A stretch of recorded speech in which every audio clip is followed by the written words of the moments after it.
Good morning and welcome back to the channel. So in the last video, you guys saw me remove the drivetrain back out of the Magnum. And today I brought everything I need to get the engine bay ready for paint. So before I do that, I need to come over here. I need to cut the hole for the airbox and also remove any adhesive from the engine bay or any of the parts that I'm going to be painting. Once I'm done with that, I can hit it with 320 and Scotch-Brite with scuff stuff. I'll put the link in the description for all this stuff. This is also an eraser. It helps remove adhesive very, very well. So let's get to work on this, try to get it done.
The hole for the airbox is now enlarged. I use the airbox as a template and I just trace the inside of it with a paint pen. You want to trace the inside because the airbox actually has to have a spot to sit on the sheet metal. So now what I'm going to do, I'm going to come over here with the eraser, remove whatever adhesive is in the engine bay with that magic eraser. And after that, I can start the whole prep process. I'm going to leave this little piece of adhesive over here. This covers two little keyholes, which the Hellcat was originally painted over. And I did the same thing when I put the SCAT pack front on it. I just painted over that same spot. So it just covers some holes, which I really don't want them to be visible. Another thing that I need to do, I thought I brought it, but I need to put a riv nut right here. This is the hole. On the Hellcat, it's threaded, but this is the hole that holds all the brake lines. And on the Magnums, it is a little push clip. So I'm just gonna put a riv nut in there so I can put a bolt like the Hellcat, the newer cars, and just go from there. Also, another thing, the Hellcat or the newer cars don't have these little holes right here. So these holes are where the ABS lines go through, or the wiring for the ABS sensors. Made a template off the brand new fender well pieces I got for the Hellcat and never used. But what I did was laid some tape down, got some common holes. These two holes right here are common, and then I just marked all the other holes that I need to drill. These two holes right here are for wiring harness clips. This hole right here is for the windshield washer reservoir. So if you want to use the newer windshield washer reservoir, this one just goes like that, and that little hole is for the tab. Obviously, I got this windshield washer reservoir used, so the little tab piece is broken off. But since I'm painting the fender wells in the whole engine bay, I might as well just drill the hole anyway. And then later on, if I find a good washer reservoir, I could swap them out. Let's fit the newer windshield washer reservoir. Everything fits very well. On the Magnum, this hole right here, this bracket goes into, is already there, as well as this hole right here. And you just have to run this self tapper in. Then there's a hole right here that you have to, right there, that you have to drill. I haven't drilled it yet because I can't find my drill bit.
What I'm gonna do now is go get a trailer, come back, pick the Magnum up, and then take it over to the shop, pressure wash the engine bay. Everything up here that I've scuffed is pretty much relatively clean, but the subframe down there is pretty dirty, and I don't want anything that's on it to fly up when I'm painting the bay and then get in the paint.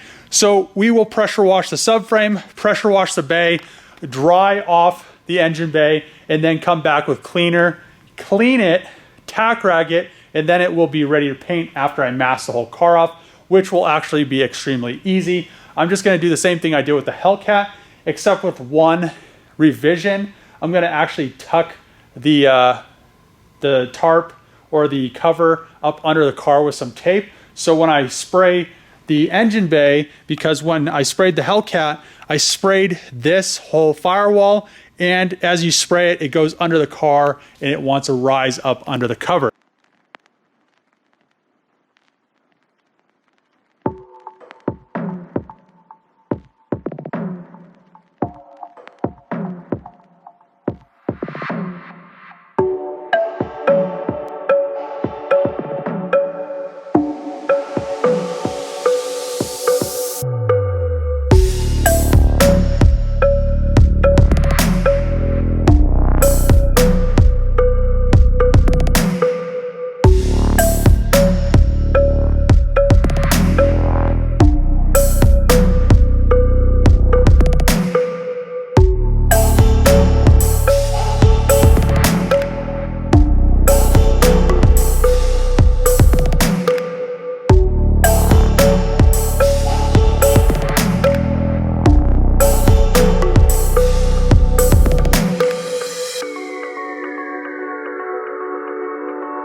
The Magnum engine bay, after all the coats of paint, is finally painted and it looks extremely good. So let's go in there and check it out. So some people weren't sure why I wanted to paint the engine bay in the Magnum, and this is the reason. Look how good the engine bay looks, and it looks really, really dark. It looks like a really dark maroon color, but when you get a flashlight and out in the sun, it's gonna look just like the Hellcat paint. This is supposed to be the match color for the Hellcat. So that's the reason why I painted this engine bay the same color, was so I could make sure that the paint is gonna match before I spray the hood, spray the fenders, spray the bumper. I also sprayed a piece of the wing for the Hellcat, a new wing. It's an upgraded wing. So we got the little camera piece right here, and as you can see, it looks really good. I can't wait to see the wing paint matched. I really haven't seen many, I don't think I've seen any Hellcats with a paint match wing. I saw a Challenger driving down the highway and it had a paint match wing, but it wasn't a Hellcat wing. It was just like the weird one. So I did also paint the hood hinges. Obviously, those usually aren't painted, they're just oversprayed. And I also painted this crossbar. Usually this is black, but now it is, man, this looks so good. I can't even put into words how good this looks. It's gonna make the car look so bad, because look at the paint on the strut tower. Look how much darker it is compared to the color on the car. So hopefully, I don't know, hopefully this matches the Hellcat paint. I'm really worried that it's not going to, just because of how dark it was. When I sprayed the base, I was like, wow, this color is really dark. So I'm hoping that the mid coat brightens it up in the sun, which it does look like when I point the camera at it, and that's kind of what a mid coat does. So painting is actually kind of a lot of work. I had to seal this first, then put the base down, then do the mid coat, then do the clear. So it is a lot of work, but the end result is this. I mean, this is so nice compared to what it was before. That's gonna end this video. If you like these videos, make sure to click the subscribe button, throw a comment below, give this video a thumbs up, and as always, see you guys tomorrow.